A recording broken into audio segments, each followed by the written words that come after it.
صلوا صلوا صلوا صلوا صلوا صلوا صلاة صلوا نرتفع بها درجات واللي لمنى راح يوصل.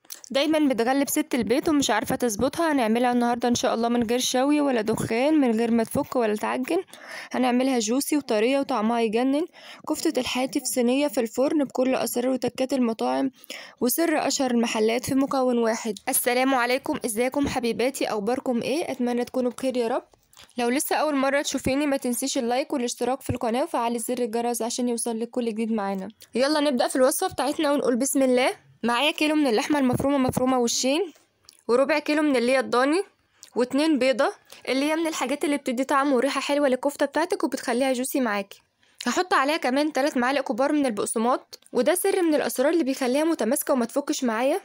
وهحط عليها بصلة كبيرة مفرومة، وطبعا هكون مصفيها من المية بتاعتها لان المية دي لو حطيتها عليها كده هتفك معايا.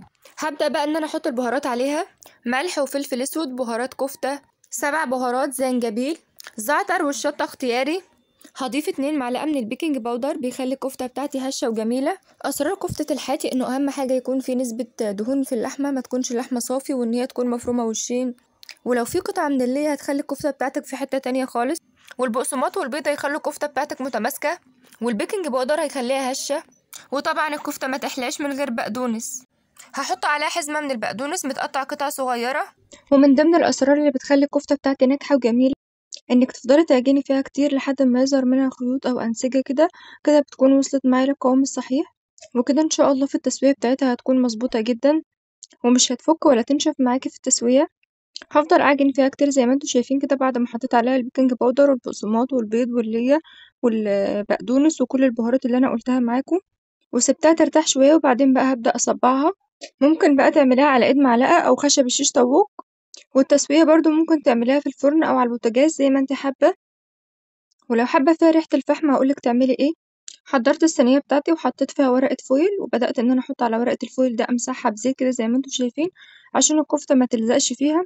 وطبعا لو انتي عاوزة تستغني عن ورقة الفويل دي وتعملي في الصينية لو عندك ما بتلزقش وكده اعملي فيها على طول. هبدأ بقى ان انا اصبع الكفتة بتاعتي على خشب الشيش طاووق زي ما انتوا شايفين كده لحد لما اخلص كل الكمية بتاعتي. ممكن اسويها بخشب الشيش طاووق ده، بس طبعا لازم يكون مغسول كويس ومنقوع حوالي 3-4 ساعات عشان ما يتحرقش معاكي في الفرن. وهنا خلاص كنت خلصت كل الكمية بتاعتي ما شاء الله زي ما انتوا شايفين. هدخلها على نار عالية في الرف اللي في النص، هتاخد حوالي 25 دقيقة، ما سيبهاش اكتر من كده عشان ما تنشفش معايا.